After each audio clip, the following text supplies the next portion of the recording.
अस्सलामुअलैकुम दोस्तों, आज हम बात करेंगे मूसा अलैहिस्सलाम की, जो कि कुरान में सबसे ज्यादा किसी का जिक्र किया है तो वो मूसा अलैहिस्सलाम का जिक्र है गाइस। सबसे ज्यादा किसी कौम का जिक्र किया है तो वो बनी इसराइल का जिक्र है गाइस। और सबसे बड़ी बात तो ये है कि मूसा अलैहिस्सलाम को एक और नाम से जाना जाता था गाइस। उन्हें कलीमुल्लाह के नाम से भी जाना जाता था उस वक्त, जो कि होता है अल्लाह से सीधे बात करना गाइस। यानी कि हजरत मूसा अलैहिस्सलाम में ऐसी करिश्माई ताकत थी कि वो अल्लाह से सीधी बात कर सकते थे गाइस। और हजरत मूसा अलैहिस्सलाम की पैदाइश इजरायली परिवार में हुई थी। इजरायली लोग जो कि यहूदी थे, उनके 12 कबीले थे गाइस, या यूं कहें कि यहूदियों का समूह, जिन्हें बनी इसराइल के नाम से जाना जाता था गाइस। तो गाइस, आपके दिमाग में भी एक सवाल उठ रहा होगा कि हजरत मूसा अलैहिस्सलाम को जमीन पर ही क्यों भेजा अल्लाह ताला। तो गाइस, बने रहना इस वीडियो के लास्ट तक, आपको सारी बात बताऊंगा हजरत मूसा अलैहिस्सलाम के बारे में। मूसा अलैहिस्सलाम को अल्लाह ताला ने इसलिए भेजा क्योंकि हजारों साल पहले मिस्र पर हुकूमत किया करता था एक शख्स, जिसका नाम था फिरौन। एक ऐसा राजा जो अपने आप को खुदा मानता था गाइस। उसने बनी इसराइल यानी कि मूसा की कौम को गुलाम बना दिया था गाइस। उनसे वो मजदूरी करवाता था और उन्हें मारता पीटता था गाइस, और अपने ताज और ताकत का घमंड करता था गाइस बहुत।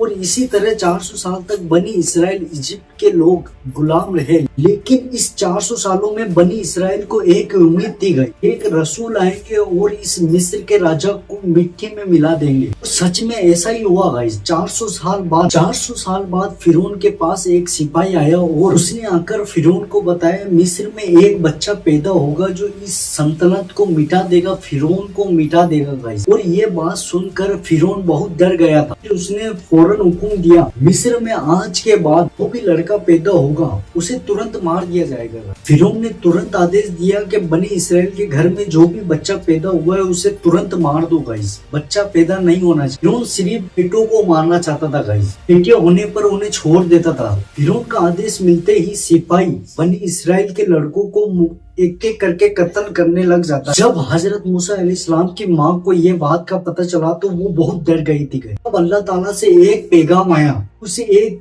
टोकरी में रख के नील नदी में छोड़ दे, इस बच्चे को कुछ भी नहीं होगा। अल्लाह के हुक्म के मुताबिक आप यानी कि हजरत मूसा अलैहिस्सलाम को उनको फिरौन को बचने के लिए एक टोकरी में छोड़ देती है। इसके बाद चमत्कार ये हुआ कि फिरौन की पत्नी को आयशा को वो बच्चा मिल गया था। फिरौन के पास कोई बच्चा नहीं था, इसलिए आयशा ने उसको रखने का फैसला कर लिया था। हालांकि फिरौन ने उसको भी मारना चाहता था, लेकिन अल्लाह ताला की तरफ से ये एक तोहफा मानो गए। लेकिन फिरौन की पत्नी आयशा को उस बच्चे पर रहम आ गया तो उसने मारने नहीं दिया गाइस उस बच्चे को।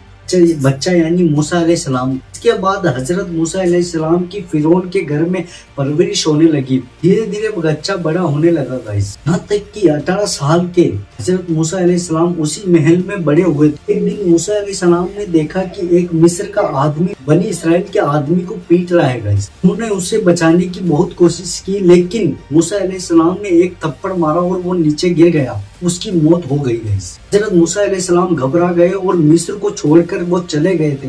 इसके बाद हजरत शोएब की बेटी सफूरा से भी शादी की गई। एक दिन हजरत मूसा अलैहिस्सलाम अपने घर वालों के साथ सफर कर रहे थे, तब उन्होंने एक जलती हुई झाड़ी देखी। वो झाड़ी जल रही थी लेकिन खत्म ही नहीं हो रही। जब हजरत मूसा अलैहिस्सलाम उसके पास गए तो वो उसमें से आवाज आई। अल्लाह ने उन्हें हुक्म दिया, आओ फिरौन के पास जाओ और उसे कह दो अपने अल्लाह के आगे झुक जा। हजरत मूसा अलैहिस्सलाम पैगंबर बनने के बाद फिरौन से एक ही सवाल पूछा, फिरौन तू बनी इसराइल के लोगों पर जुल्म करना बंद कर दे। मूसा अलैहिस्सलाम ने फिरौन को कई तरीके के जादू दिखाए। फिर आखिरकार फिरौन ने उसकी बात मान भी ली गई। फिरौन ने बनी इसराइल को आजाद करने का फैसला दे दिया था। बनी इसराइल अब मिस्र छोड़कर जा रहा था, जिसके बाद बनी इसराइल के 6 लाख लोग मिस्र को छोड़कर फिलिस्तीन जाने लगे। लेकिन अचानक पता नहीं क्या हुआ कि उसी वक्त फिरौन ने बनी इसराइल को इजाजत देने के बाद भी अपना वादा तोड़ दिया। अपनी पूरी फौज को हुक्म दिया कि तैयार हो जाओ जंग के लिए। इसके बाद फिरौन ने पूरे होशो हवास में हजरत मूसा अलैहिस्सलाम का पीछा करने लगे थे गाइस। जैसे ही बनी इसराइल के पास फिरौन पहुंचने लगा, उसी वक्त एक जिट अल्लाह ताला ने मूसा अलैहिस्सलाम को बचा लिया था और फिरौन और उसकी फौज को